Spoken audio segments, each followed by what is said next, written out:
Hello, everyone. We're back for another Dungeon Master Crash Course. This is the topic I really have wanted to talk about. Experience. It's a subject that is in some ways well defined and in some ways leaves a lot of room to interpretation. And I'm going to just kind of go over everything, all my thoughts on it. And the first, and I think the biggest, is when to award experience, and how do you award experience, and how much. Now, we've talked about in the past the three pillars of D&D being combat, social interaction, exploration. And in my mind, you should be awarding experience for each of those. Combat is the most well-defined of the three pillars as far as experience. Every monster in the monster manual has a challenge rating, and with that is given an amount of experience that is equally divided amongst those who killed the creature. So you kill. I'm trying to remember numbers off the top of my head. You kill a challenge rating 5 creature, which I think is 6,500 experience. That's just going off the top of my head. And you have a party of 4 5th level characters. Well, you divide 6,500 divided by 4. That's about, it's a little over 16. It's 1625, I think, to each character. Okay, great. Well, what about exploration and social interaction? If those are such key parts of D&D, why is there no value for experience granted to that? And I feel that's because they don't carry the same level of risk. Something I can't remember if I heard this from someone or if this is just a thought that went through my head. Experience should come at the cost of risk. When you fight a monster, there is the risk that you will die. A higher CR monster, the higher the risk that you will die, and therefore the greater the experience. Higher risk equals higher reward. Well, with exploration and social interaction, there isn't quite the same level of risk. If you're walking around, in the wild, exploring places, yeah, there's the possibility that you'll get lost and that you will, run out of resources and you'll die of hypothermia in the forest. But most adventurers have, resources to prevent against that. You've got your ranger who can forage and, knows a bunch of survival and so, knows how to build a fire that'll help keep you guys warm. Maybe you guys had to build multiple fires because it is, the dead of winter and it's freezing outside. But, enough fires and you'll be fine. Okay, so you're really not going to die most likely of exploration unless you'll, walk off a cliff to your death. Which I have actually, I have seen one character kind of do that, although he didn't die because he was a monk. So, okay, and so with social interaction, you talk to someone, if you insult them and say terrible things, unless they're prone to be angry, prone to lash out, odds are they're not going to kill you. They might punch you at worst. But, yeah, again, there isn't that same risk. So one could argue, oh, well, then the reward should be smaller. And I agree. I would say most of let me rephrase this. Most of the experience in simple terms will come from the combat, from the risk, and because that's just it. I mean, maybe you like playing a political game where you don't really kill many people and it's just all about intrigue and espionage and negotiations, but I think most people play a fairly combat-heavy game where every session you're usually getting into a fight with something, even if it's just a simple random encounter. You're kicking down the door, killing the orcs.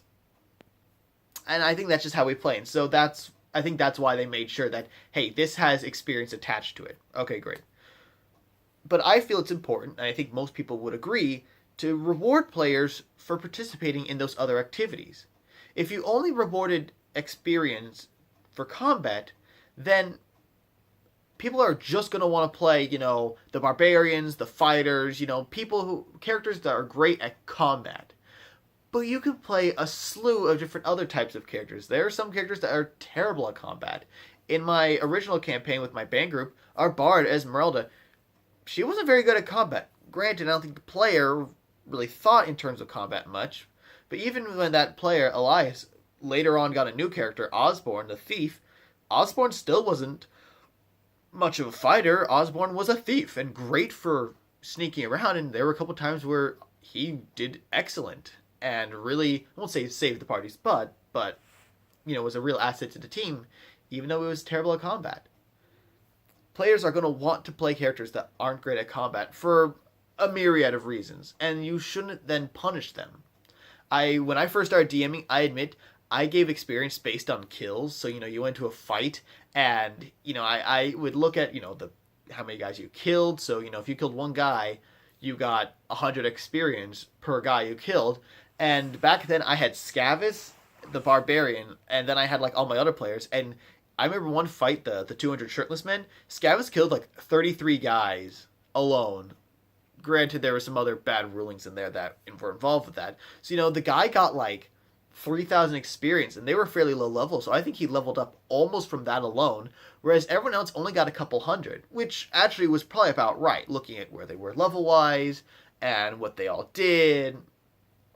It was probably just about right, but again, he got way too much. And that was kind of like, okay, wait a second, I need to not base it on kills, I need to just come up with an amount and divide it equally. Alright. Now, again, combat, I said, should have the most, but then we should then still give it for social interaction and exploration. But how do you go about doing that? For exploration, I don't think you should give out a ton. My kind of structure, my framework for how to award experience comes from actually the Fallout series and the last two, Assassin's Creed Origins and Odyssey, where they have where their experience, you get experience, a little bit of experience for every kill. For places you explore, you get a little bit of experience. Now, maybe if you enter a new territory on the map, you might get a little bit more experience. And then you get experience for completing quests. And I kind of see the completing quests as a social interaction, because most quests come from social interaction.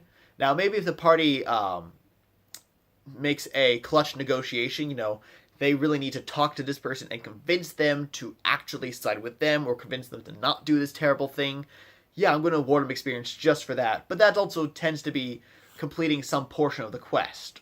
Whether it be, an official quest or not. Maybe they weren't tasked by someone to go and convince, this warlord here to not attack this city. Maybe they just were like, hey, we have friends in there. We're going to go on our own accord, go to this warlord and try and convince him. So, but still, either way, I'm going to reward them for that. And I talked about, quests. I think whenever the players complete a significant milestone in whatever their goals are, they should get experience. And how much is up to you. And I'm going to come back and give another piece of framework, which you can then kind of fill in of your own free will. So we've talked about, they should get whatever the monster manual says they should for combat. For social interaction, I wouldn't give them anything. If they do something very important with their negotiations or with their social interactions, yes, give them experience. It doesn't have to be a ton, but it should be a decent chunk. They should say, oh wow, I am so glad I did that thing. I got experience from it. And exploration, maybe if they explore discover the lost city of, like El Dorado, for worldly term, they discover this ancient city which was lost thousands of years ago and contains vital secrets to something. Yeah, absolutely they should get experience for that. But again, that's probably part of a quest and then already deserves some experience according to at least my framework. So yeah, exploration, social interaction should be getting experience. Now, how much experience? Another excellent question. If you look in the Dungeon Master's Guide on the portion of experience, there's a section about session-based advancement. Now, this is kind of taking the idea of just throwing out experience as a whole, and instead just saying, it recommends that after the first session, characters should reach level 2. After the second session, characters should reach level 3. After about 2 more, they should reach level 4, and from then, it should go 2 to 3 sessions per level up. And that's actually the guidelines I've been using in my most recent campaign. This Curic campaign that I've mentioned a couple times. where the players are in the land of the dwarves. That's what I do. Now, there's a little caveat at the end of that statement in the book where it says, assuming 4 hours of gameplay per session. My sessions are usually only about 3 hours because we just go 6 to 9 Tuesday nights. That's it. So I make it a little more. I usually say 3 to 4 sessions. And so, I think about, okay, if they're at level, and I'm trying to, remember numbers. Oh, level 5 is 6,500 experience. Okay, no, that's right. 1,800, sorry. A CR5 has 1,800 experience points. That's right. Yeah. Level 5, you got 6,500 experience, and it's like 27 to level 6. I don't remember. Again, someone's going to have to fact check me. I don't remember off the top of my head. But, oh gosh, no, 14,000. 14,000, that's right. Level 6 is 14,000. So you got 7,500. Okay, that's the next level. So if I got to break that up between, 3 to 4, that means the player should be getting anywhere from about 2,000 to 2,500 experience per session. Okay, that's good to know. And then I kind of, using that framework, I'd say, okay, they're going to fight this battle, where they're going to fight a couple orcs and some hellhounds, and it's got a total of, 3,000 experience divided by the 5 party members, so 600. Okay, that means I have to fill in, that's me, I want to try and get them 1,800, 1,800 experience, well, 14 to 1,800 experience, roughly, okay. And I might say, okay, well, what kind of goals are they going to accomplish here? Maybe they kill someone. Maybe they complete the quest. They had a quest to kill a necromancer at one point, and when they completed that, yeah, the necromancer was only worth so much, and her undead ogres were worth so much. But I went ahead and gave the players an extra, 1,000, 1,200 experience because they had completed the quest. Or I think I tacked that on when they then went and reported back to the captain of the guards in the city they were in. That idea of the quest isn't officially over and taken off your quest log until you've done the thing and then gone back and talked to the person. And it was my way of showing them, okay, quest over. But still, I gave them experience just for doing that. At one point, they were going to find this grove to set up a grove, and I gave them experience just for reaching landmarks. Now, you could say that was more like exploration, and it certainly was. That was more exploration, and I gave them experience for that. And I might crank it up, little markers like, hey, we reached this city along the way, a little bit of experience. But hey, we reached the grove. I gave them a chunk of experience for that. I'm trying to think, different examples. Okay, they recently went through a wizard's dungeon, searching for this ancient codex that they believed he had. He did have. He was dead. At one point, I gave them. At one point, they had to cross a hallway full of lava, and it was like, the hallway was twisted, so they couldn't just jump across, or it wasn't a straight shot. And someone almost died. Our druid, Satalia, she tried to climb along the walls and fell in and nearly burned to death, except the bard waded into the lava, grabbed her, and then was able to teleport dimension door himself across the way. And because there was significant risk there, I gave the parties a good chunk of experience there. I know this is a little bit of a tangent, but that's, again, you can see how even outside of combat there was risk. And so I gave them experience for that. I think I gave them 2,000 experience because I said, when she fell in, I said, guys, you have 1 round, otherwise she's dead. I mean, and I don't mean death saving throws. I mean dead. And of course, it being lava, there's no way you're retrieving the body to raise dead. So big risk, and I gave fairly big rewards. Now, the final thing I want to touch on, again, I've talked about how you should give experience for combat, social interaction, kind of the quest milestones, and, there is milestone EXP, so you can kind of consult that. And also for exploration a little bit. I've talked about how you should divide up, how much experience to the next level, divide up by, I say 2 to 4 sessions, depending on the length of your sessions. If you're running 4-hour plus sessions, definitely 2 to 3 sessions, they should level up. If you're running shorter sessions, more like 4 sessions. And I kind of think 4 is a magic number. We play every week, so it means you level up once a month. And that's great as it gives you just enough time as a player to get your new ability, be excited about it, use it a couple times, love it, and then be ready, like, okay, I'm ready for what's next. What's the next level up? The last thing I want to talk about is experience and how do you spread it out, especially with absent characters. And this is something I've heard from other DMs that I came up with it. I won't say I came up with it, but it came to me, and then I've heard other more experienced, DMs here on YouTube say the same things. That's kind of validated my thought, and that is, I give everyone the same experience. If you miss a session, we just give you your experience. We just bring you up to where everyone else is when you come to the next session. So, the party is at 5th level. You guys had just leveled to level 5. You miss a session. The next session you come back and the party's up at 10,000 experience. I just say, hey, bring yourself up to 10,000 experience. And it's worked pretty well.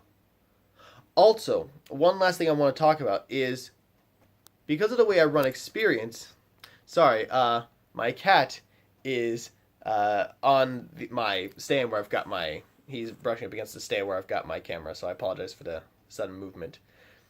With that, I then say, if a individual player does something cool, at one point our bard, he went out and performed for a bunch of people, and it led to them getting some contacts and such, stuff that benefited the party as a whole, but through his actions. I gave him experience, and then because of the whole system, I gave everyone experience. It was when the early levels, I only gave him like 200 points of experience, but then everyone got 200 points of experience. And it's a great, I feel, is it encourages players to go out and do cool things, and it still rewards the entire party. So even though, the DM was focusing on this person here and not paying attention to you, you still benefited from it because this person over here did something cool that earned the party experience. So yeah, that's my take on experience. Give it out for social interaction, for quest lines, for exploration. I think kind of the session-based experience, the party should be leveling up every roughly 2 to 4 sessions. I think that's absolutely necessary. I play in a group where the DM doesn't always give out much experience unless we fought something, and it brings our level ups to, I won't say a grinding halt, but it slows things down, and it can be frustrating. We spent like couple months in level 11, and it was kind of annoying. I have to admit, it was annoying. It was frustrating. And so yeah, definitely. And I don't think you should be stingy with experience. Award the players. The players are going to love it. And I mean, not to say they should be leveling up every session, but they should be leveling up every couple sessions.